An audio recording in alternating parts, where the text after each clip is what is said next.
안녕하세요. 신동면 노무사입니다. 오늘은 업종별 노무관리 포인트 중에서 소규모 공사업에 대해서 살펴보겠습니다. 소규모 공사업이라고 하면 뭐 인테리어라든가 뭐 전기공사라든가 뭐 미장 뭐 그런 것들 있잖아요. 뭐 큰 건설은 아니지만 뭐 인테리어를 바꾼다거나 뭐 소규모 공사를 할 때 뭐 전기 파트를 한다거나 뭐 그런 것들을 하시는 업종에 대해서 중요한 거 한 5가지 정도로 정리해서 살펴보도록 하겠습니다. 그런 쪽에서 일을 하시는 분들의 기본적인 임금 처리가 보통은 뭐 1당제로 하는 경우가 많이 있습니다. 뭐 비가 오거나 뭐 눈이 오거나 뭐 주말에 일을 안 하고 일을 하는 일수에 뭐 정해진 일당을 곱해서 임금을 지급을 하는 경우가 있거든요. 또는 뭐 같이 일을 하고 있는데 3.3%로 해서 뭐 소득세 처리를 한다거나 사업자 등록을 내서 일을 한다거나 뭐 이렇게 등등등 여러 가지 그 형태가 있을 수 있는데요. 그 중에서 문제가 되는 거는 그런 분들이 실제로는 근로자처럼 일을 하고 있는 거죠. 어떤 사장님이 계시고 그분이 뭐 일을 따오면 같이 일을 하고, 근데 다른 데서 일을 하는 건 아니고 계속 그 업장에서만 사장님이랑 같이 일을 하는, 그래서 쉴 때 같이 쉬고 일할 때 같이 일하고, 뭐 이번 달에 20일 했으면 20일치 받고, 뭐 25일 했으면 25일 받고, 뭐 이런 식으로 일을 하시는 분들이 있으실 텐데, 그런 분들은 서로 이제 1단 개념이 강하다 보니까 퇴직금 문제를 신경을 많이 안 쓰십니다. 그래서 10년을 일했다, 뭐 20년을 일했다, 같이 일을 하다가 언젠가 그만두실 때, 뭐 퇴직금을 달라 그러면 사장님 입장에서 아니, 우리 1당직이었고, 뭐 그런 거 없이 했는데 갑자기 왜 퇴직금을 달라 하느냐, 뭐 이렇게 되는 거고, 아니, 나는 사장님 밑에서 일한 거 맞지 않느냐, 뭐 퇴직금 받아야 된다고 생각을 한다. 그러면 뭐 그런 이제 분쟁이 굉장히 많이 일어나고 있고, 사실 이제 앞으로 이 분쟁이 계속 일어날 확률이 매우 높은 분야라고 생각이 됩니다. 그래서 혹시 그런 분들이 있다면 정말 사업자라고 그러면 퇴직금 문제는 없을 수 있겠으나 우리 단지 그런 식으로 일을 하지만 단지 일당으로 처리했기 때문에, 또는 우리는 그런 근로자가 아니라고 서로 약정을 했기 때문에 퇴직금은 없다라고 하는 부분은 노동법적으로 인정받기가 어렵습니다. 그래서 특히 사업자분들 같은 경우에는 그런 식으로 일을 할 때 하시더라도 퇴직금은 지급을 해야 되는 거다. 지급을 해야 될 확률이 높다.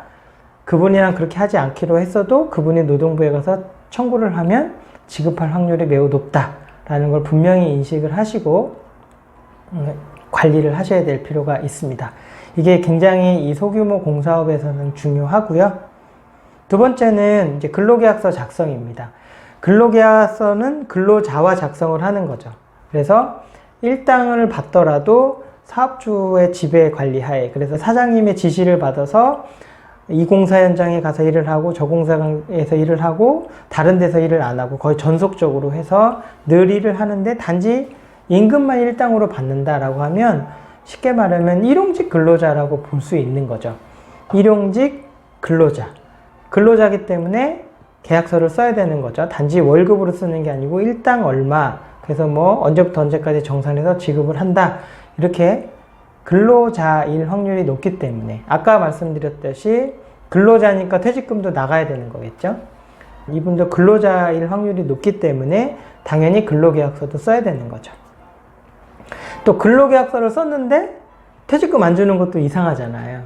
그래서 정말 형태가 사업자다. 그래서 뭐 다른 데서 항상 일하시다가 불러서 요일하고 요일 끝나면 안 오고 뭐 이런 경우면은 그 일하는 시간 동안은 근로자이겠지만 연속성이 없기 때문에 퇴직금 발생이 안 되겠죠.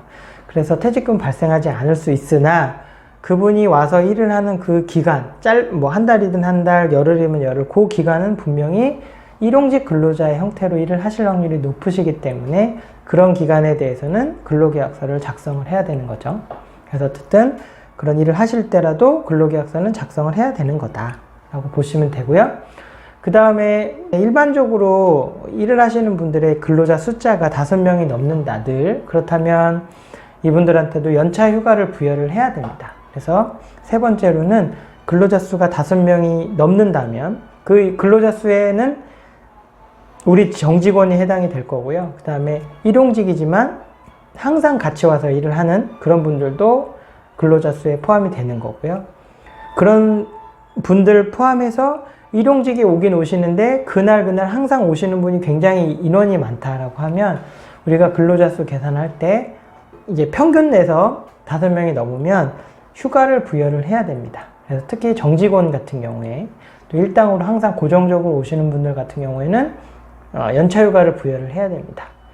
근로자 수가 5명이 넘으신다면 요거 주의하실 필요가 있습니다. 그래서 이 3가지를 묶어서 생각을 해보시면 이렇게 됩니다. 내가 같이 일하시는 분들이 있는데 그분들이 우리가 일당으로 지급을 하고 있지만 늘 나랑 같이 일을 하고 있고 내 지시를 받고 일을 하고 있다면 이분은 일반적으로 근로자로 봐야 되는 거죠. 그럼 근로자라고 하면 계약서를 써야 되는 거겠죠. 계약서를 써야 되고 1년 이상 일을 고정적으로 쭉 하셨다면 퇴직금이 발생을 하는 거죠. 이게 다 연결이 되어 있는 겁니다. 근데 소규모 공사업에 종사하시거나 운영하시는 분들 보면 우리가 우리 바닥에 그런 게 어딨어 이렇게 늘 얘기를 하시면서 우린 그런 거 안 하기로 했어 그래서 일당이 높아 이렇게 얘기를 하시지만 실제로는 노동부에 가게 되면 제가 말씀드린 이런 방식으로 따져서 근로자네요. 왜 계약서 안 쓰셨어요? 왜 휴가 안 주셨어요? 왜 퇴직금 안 주셨어요? 이렇게 판단이 되기 때문에 내가 일하는 방식이 제가 말씀드린 근로자라고 한다면 이런 게 다 적용이 될 수 있다는 거 염두에 주셔야 될 것 같고요. 그 다음에 예전에는 소규모 공사업 같은 경우에는 산재를 꼭 가입을 하지 않아도 되는 그 범위가 있었는데요.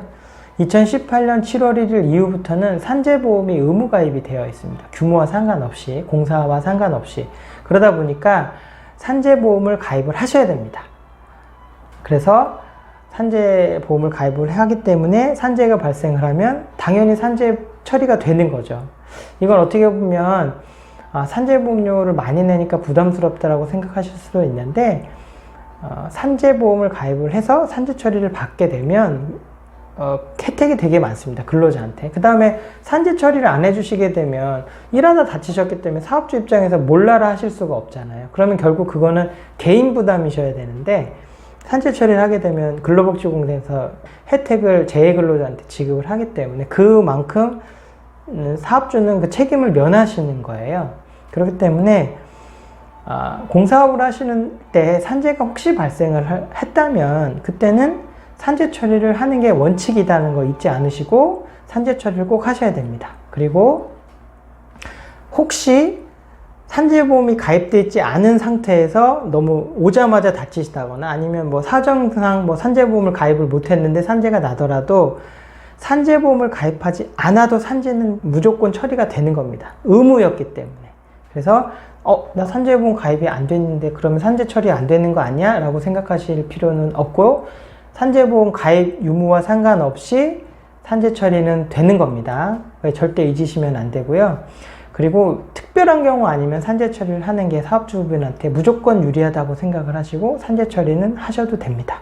그리고 산재 처리 한다고 해서 시중에 떠도는 그런 불이익 같은 거는 거의 없다고 보시면 되고요.